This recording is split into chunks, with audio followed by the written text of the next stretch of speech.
Hey everybody, this is Clinton aka Phoenix. Thanks for coming back to the channel. Today we are going to the bookshelf and having a look at the Nike Zoom Freak 2.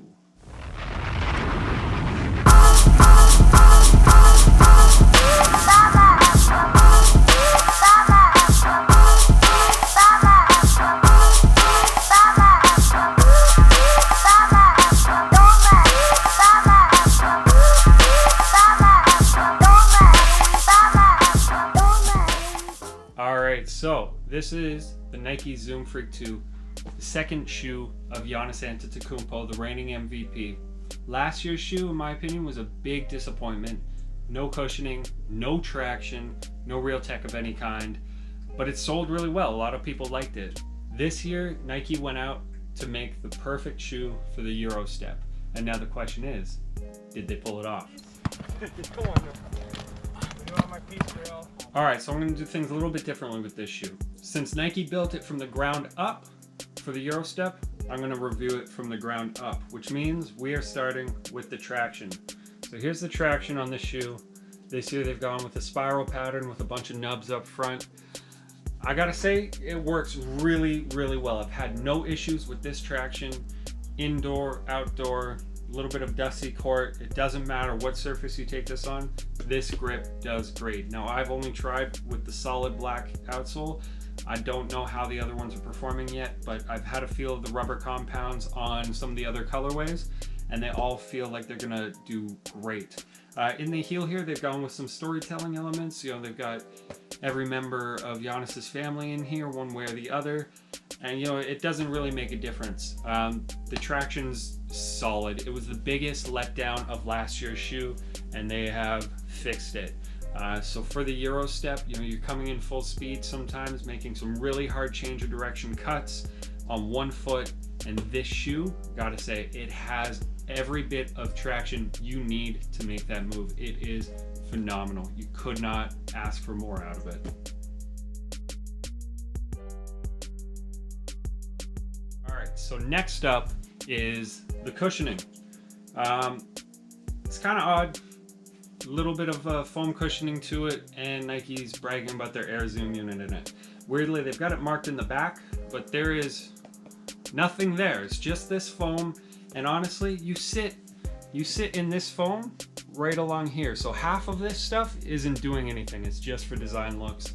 I mean, it does look cool, but honestly, you're sitting about there. There's almost no cushioning in the heel here. In the forefoot, there is a Zoom unit. You can't really see it in this one, but it's super small. The Zoom unit's only right in about here. It's a very small unit. You're not getting a lot of cushioning through it.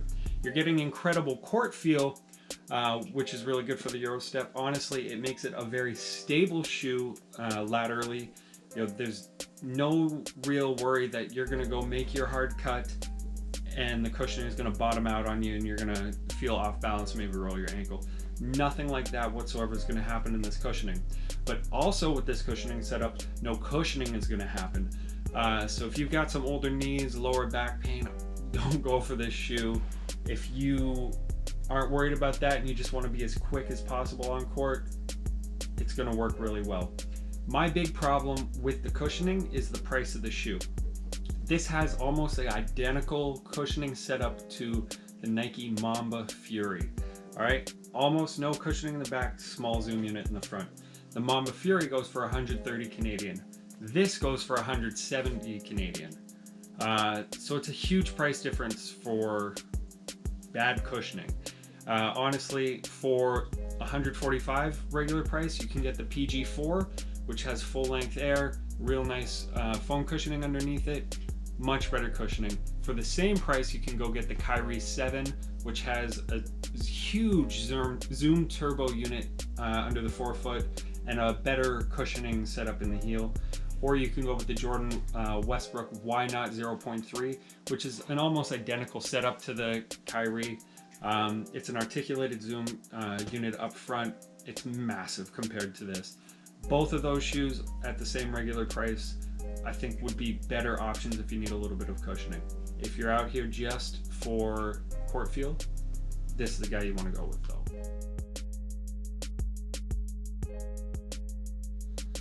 Now, when it comes to the Euro step, You need lateral support like crazy. You don't want to be sliding around in this shoe, so the fit has to be perfect. And to be honest, the fit and lockdown in the Freak 2 is insane. When you put this guy on, you're going to notice it's super narrow right through the midfoot. Opens up a little bit more in the toe box, but wide footers, you're probably going to have to go a size up to fit your foot in the midfoot of here. Which may cause a problem because the shoe fits true to size, maybe even a little bit longer than most. Definitely fits longer than the Kyrie line or the Kevin Durant line, but that's all right. For me, with my narrow foot, it just fit perfect. It fit like a glove. I could not move. Honestly, even with this thing unlaced, I felt like I could go play basketball in it. Once it's laced up, it doesn't matter what you do, how much force you put in, you're not moving. Last review, I took out the LeBron 18 and I likened it to a roller coaster. You were locked in, but you never really felt like you were locked in. It definitely gave you a peace of mind to think about if you were coming out of the shoe or not. This guy, if the LeBron 18 is a roller coaster, this is a Formula One car. You could take this guy into the corners, pull 5-6G, and you're just locked in. You're not going anywhere. It doesn't matter how much force you put on it. It's perfect. So for that, the Euro step, side-to-side movement, you couldn't have asked for anything more. Nike really came through and gave this everything that they needed for it.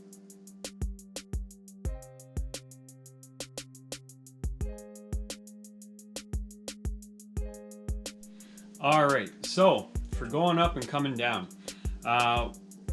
with so little cushioning up front, this has tremendous court feel, which means when you go to make your explosive cut to the net and get up, there is no loss of energy. Everything you put through here, it's going right into the ground and pushing you up.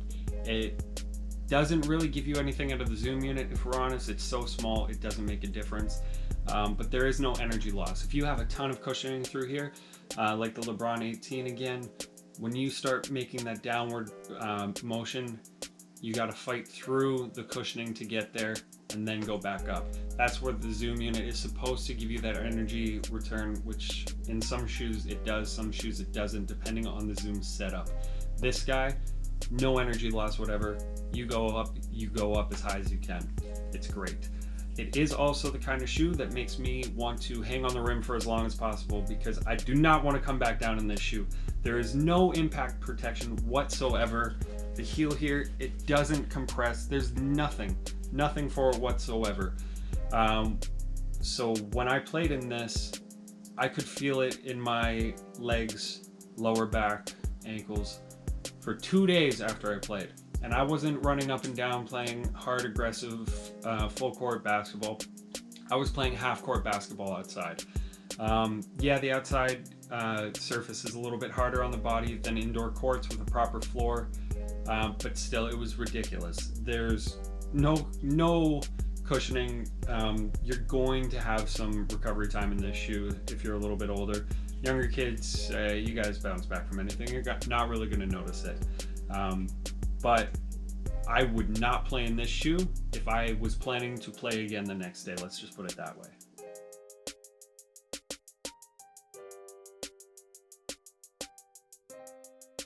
All right, so in conclusion, Nike set out to make the perfect shoe for the Euro step. And damn it, they've done it. This shoe has all the responsive cushioning you need to be quick and agile, to hit the plant foot and then bounce off the other direction, trick the defender. It doesn't have much in the way of cushioning, but if you added that in, you're going to take away from the support the shoe needs. If you made this real soft back here, you might go to make that first plant on your heel and then have the cushion collapse out on you, roll your ankle. Nobody wants that. So with the Euro step in mind, they have built the perfect shoe for it. The lateral containment's absolutely insane. I can't remember another shoe that I've put on that has this much lateral support. I mean, this woven material with the synthetics and the Nike swoosh in there just holds you right in there. It's phenomenally built. My only concern is the price. At $170 Canadian,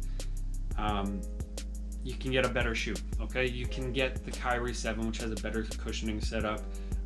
You can get the KD 13 on sale right now for less than that. For less than the regular price, you can get the PG 4. All of those have a better cushioning setup. The Kyrie 7, the Kyrie 6, they still have almost the same amount of court feel to it, but they've got a huge Zoom Turbo unit in the forefoot. So for my money at full price, I would grab something else. But you know, there are huge sales on this shoe already. It's only a couple months old, but you can pick this colorway up at half price at some locations. A lot of other colorways are down to $99.99 right now. So at those prices, can't go wrong. It's a great shoe. I wouldn't pay regular price for it though.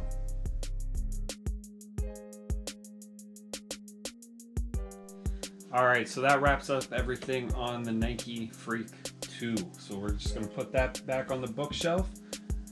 That's it. Hope you guys enjoyed. If you could, leave a like, leave a comment, subscribe to the channel, come back and see what we're taking off the bookshelf next time. Thanks, guys.